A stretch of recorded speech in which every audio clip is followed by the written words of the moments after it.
Live now. Hello. Hi. Um, my name's Leighton, and I'm here to talk about some of the things that the primary election here in the Bronx told me, as well as work that my artists are up to this season, because everyone's keeping busy and having a good old time, and not going anywhere. Yeah. We've all pretty much, I have artists in Canada, the Kings. Hi, everybody. They're not coming to America, and Phoebe Leger had been recording in Quebec, and she's not going there, and none of us are going overseas to Europe. I'm working with Leslie Mandoki, who is based in Germany, and he was hoping to come to the States with his new album. It's a 2-record set, and we're going to talk about that. And but what I'm interested in and what I'm hoping is going on in the world is that a lot of the more optimistic people, the people that are actually about service, I'm hoping that those folks are going to take over the world, as opposed to the monsters that have been taking over. Well, definitely the Bronx. We have a bunch of what I call them mini Trumps, and I don't mean to insult anyone's politics. Well, too bad. But we have a bunch of Democrats in the Bronx that basically go out of their way to bully people, and I had stood up to a couple of them, and then I was told, to try to mend fences with them. So, of course, I did, and I mended fences. They didn't, but that's life. But on the Tuesday, June 2, it was a blackout Tuesday, and I had reached out to one person that I had mended fences, but I was concerned about her bullying of blacks and minorities, and I reached out to her to talk about it, and she wrote back and said she's not a bully because she's a minority. So it didn't exactly work. Oh well. Hello, Renee Masterson. How are you? I miss you. And I know. Renee actually is the person that taught me about certain types of jewelry that I wear a lot. I can't remember what it's called, but it's blue jewelry. And sometimes they make it out of beads, and you get earrings and necklaces. And so that was pretty cool. I want to talk about some of my artists, and most folks know me. I do tour publicity generally, and of course, with the whole pandemic that's been going on, the touring industry has stopped. But we are going to do an intimate show with Jonelle Mosser and John Hall. They're going to be at 3rd and Lindsley on July 10th, and it's not going to be crowded. I like the idea that they're doing it really more so to get some video going, and down the line there will be more shows. So as of right now, their show July 10th at 3rd and Lindsley in Nashville will be happening.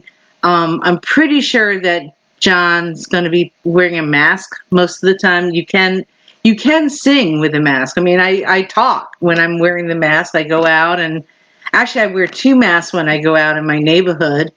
And that's just me being, extra cautious. And I think it's right to do that, because I'm in what was a heavy heavily infected zone. That the 10467 zip code in the Bronx was the most infected zone. But I think that's also because our hospitals, we have two hospitals in a market. One is Montefiore and the other is North Central. So that's kind of intense. Joe Denenzone's going virtual on everybody. He is teaching a couple of camps this July coming up. Of course, Mark Wood Rock Orchestra Camp and Strings Without Borders and Englewood String Society. And we're going to continue to post music and videos on his website. We are planning to release at the end of July, early August, a music video for his song Impostor, which was getting some nice airplay, especially on the Rat in New Jersey. That was very cool. So that music video will be released, but it's getting a sneak preview for all the kids at the Mark Wood Rock Orchestra Camp. And in part, half of his band teaches at the Rock Orchestra Camp. So that's pretty cool. And I will definitely keep you in the loop for that. I'm going to also show you Joe Denenzone has his own Facebook page now, a fan page. He's got a fan page for Stratusferius. He's got a fan page for Joe Denenzone. And it's actually one word, Joe Denenzone. Joe Denenzone. Okay. Phoebe Leger. And she is celebrating her birthday this coming 4th of July. She is the All-American gal, rock star, superhero. She is Abenaki, Acadian, and a Mayflower descendant. So she's got everything rolled into one. And she's been doing some serious writing during this whole thing. She found some really nice recording studios. She's not in the city. She's out in the country, and she found some nice recording studios where she's at. So there will be music in 2021, and I am looking for house concerts fall 2021, and I'm very excited to do that, as well as she will be back. We hope to get her back in Florida. That will be nice. And I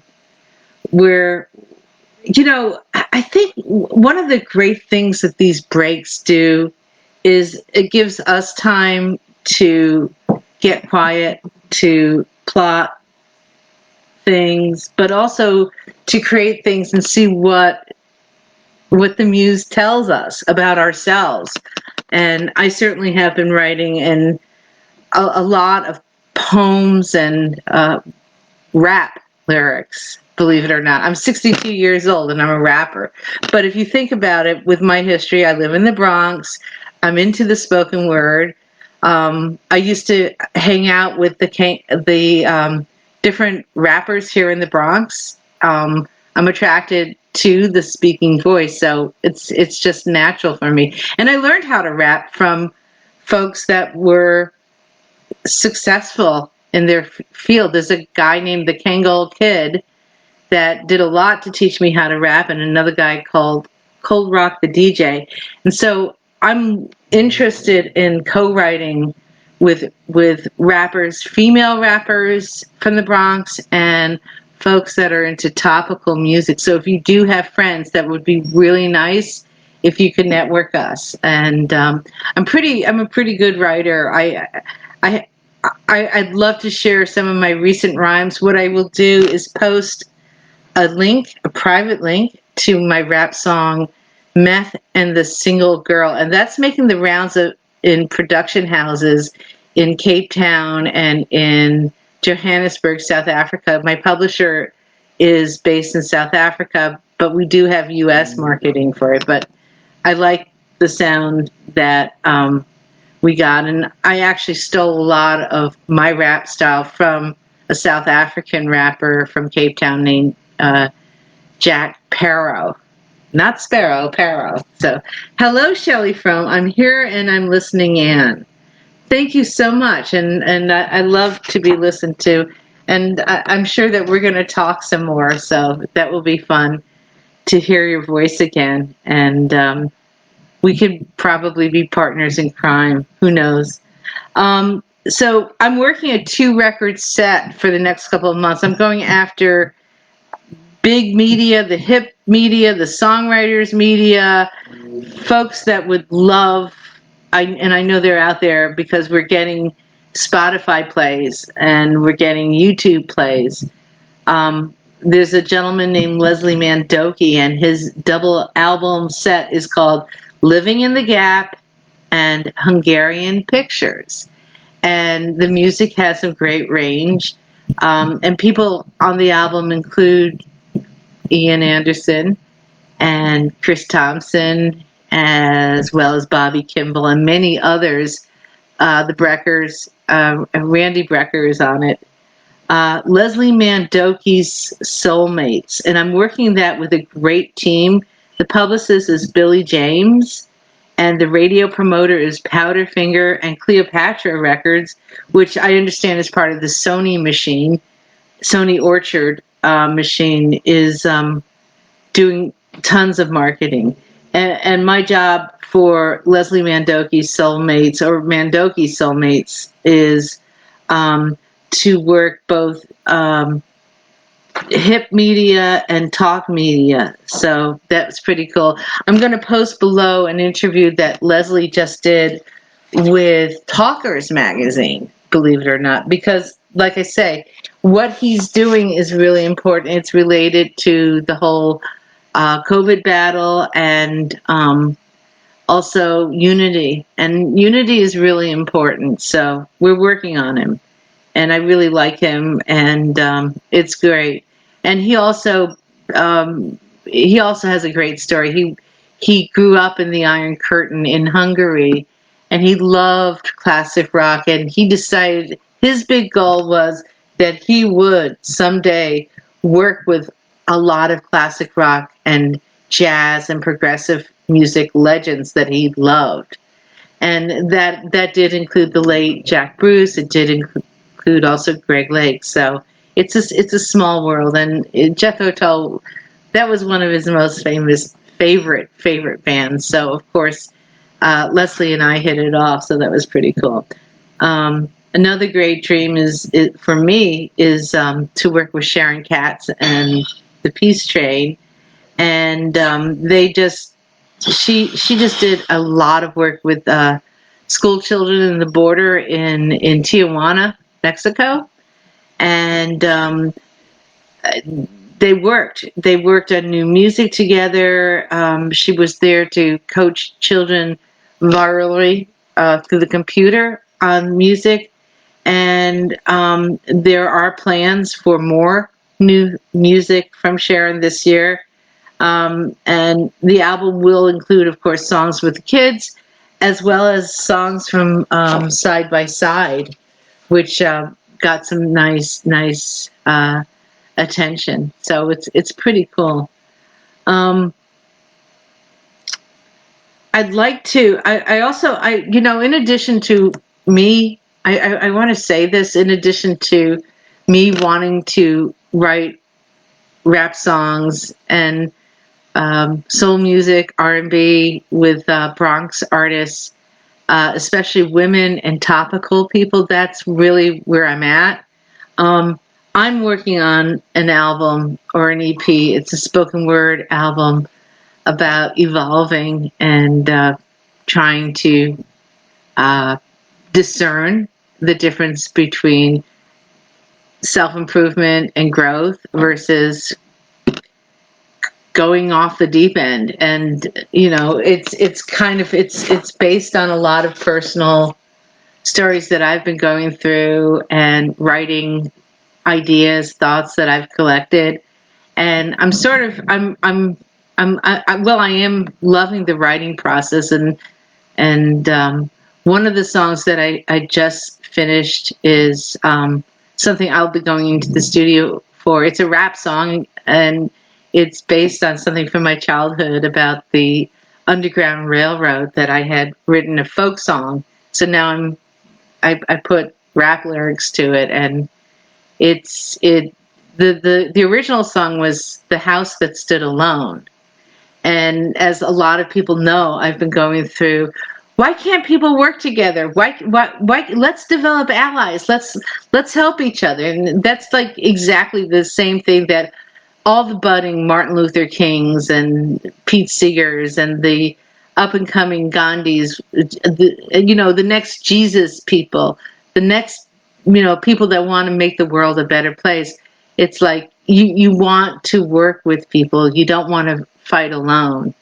And so that seems to have become a big thing, the togetherness need for it. So The House That Stood Alone, it's a folk rap song, and suddenly it's now called Rock the Party. So yeah, and I would like to thank MC Light for that title. Thank you.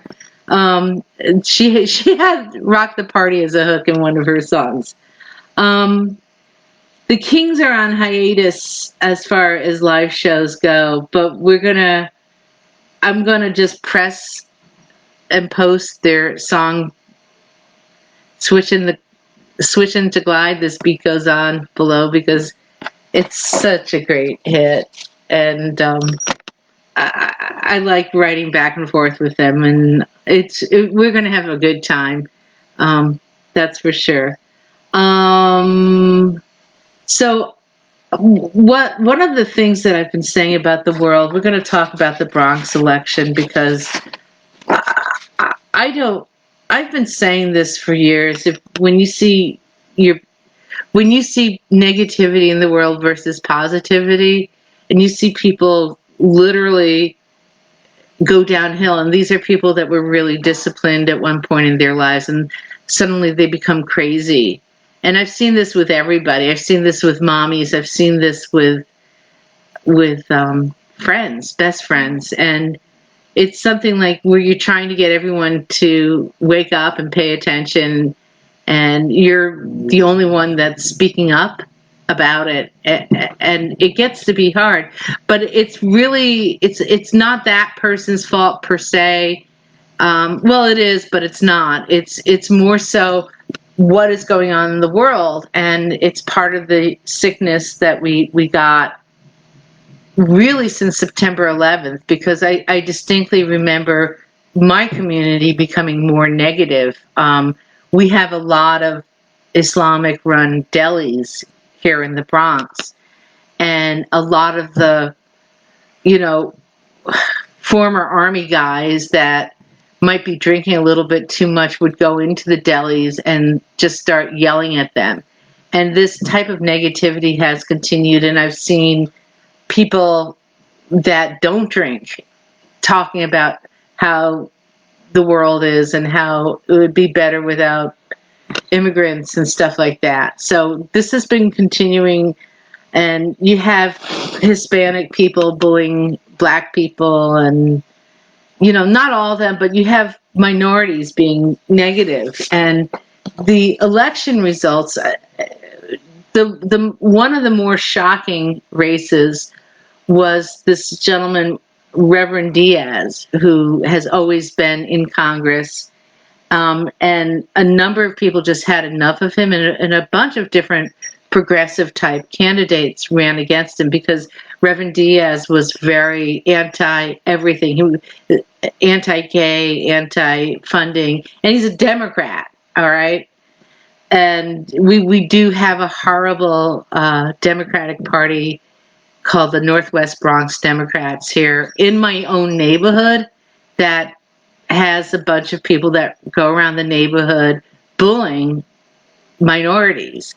And when you speak up about it, you're suddenly ostracized, whoopee-doo, by them.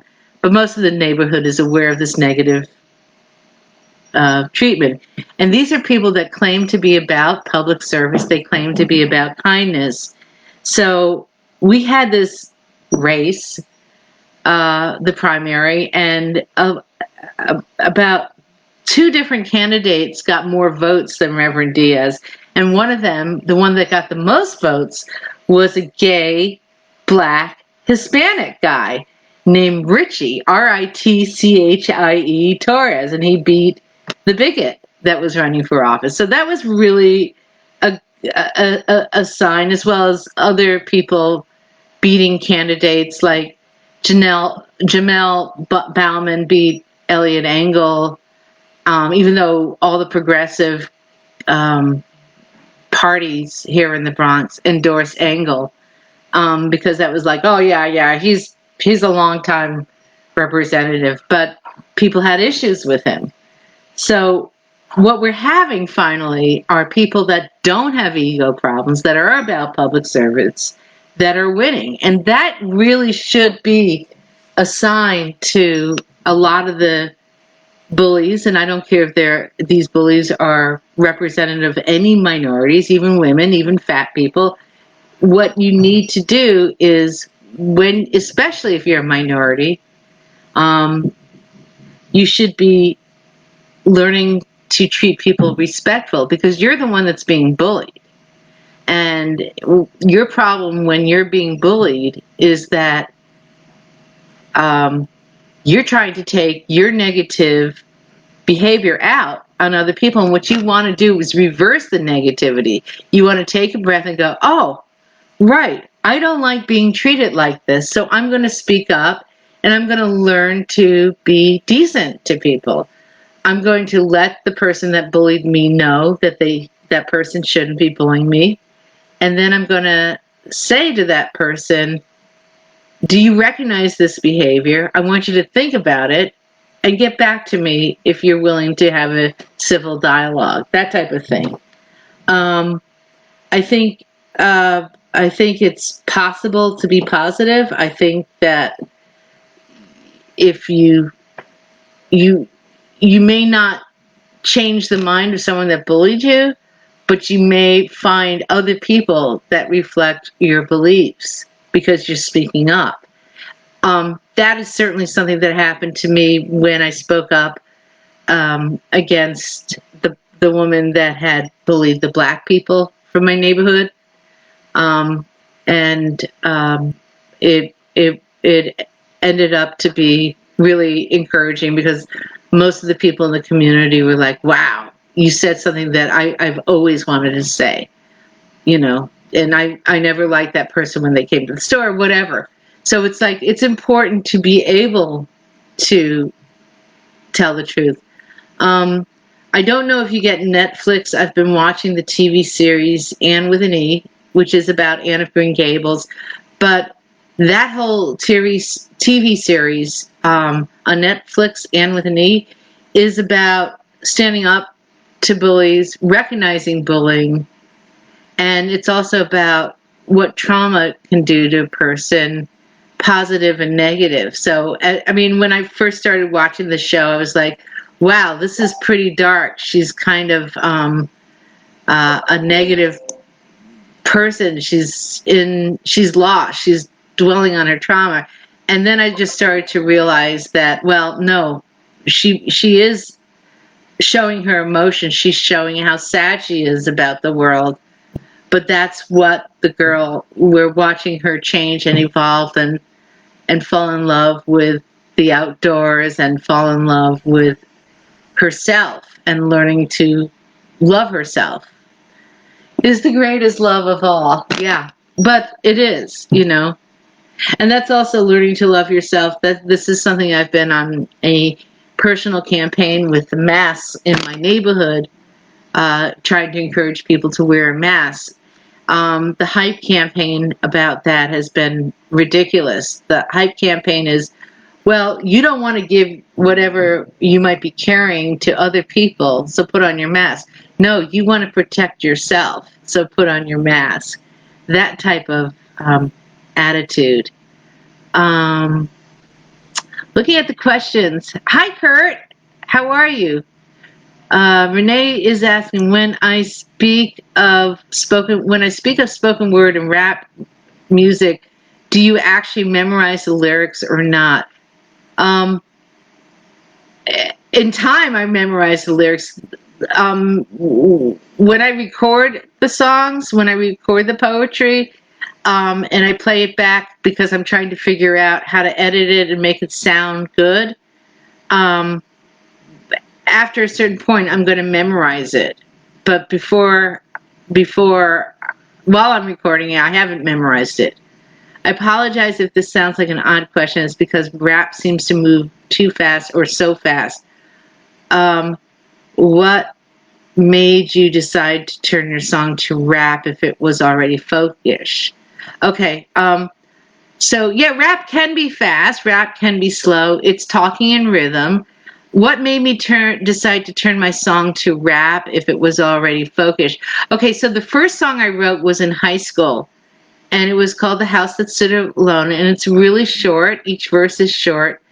And what happened was I revisited it, and I'd been thinking about revisiting it for a while. And I've personally found that me as a writer and a spoken word artist, I actually have personally found that I just I naturally gravitate to all kinds of spoken word and rap. I think because one, I live in the Bronx. Two, because I've actually listened to a lot of this music, not just growing up, but DJing it. I DJ'd one night in a rap club, but I did my homework. And two, I really feel attracted to people like Cardi B's music or like Nicki Minaj, even though they're not attracted to one another. And LL Cool J, I've always wanted to turn LL Cool J's I Need Love into a folk song, for instance. But Luca Bloom did that. Yay. See, great minds. So one of the other things about writing folk rap, which is what I do, and it really is rap, but it's based on folk music, which I also grew up on. One of the things about writing folk rap is it's my category, it's my genre, and it's my natural voice. So I don't know if that answers the question, but it answers the question as far as I'm concerned. And as far as rap moving too fast or so fast, yeah, it does, but so does, Quiet Riot or, come on, feel the noise, girls, rock your boys, or whatever hard rock bands are out there.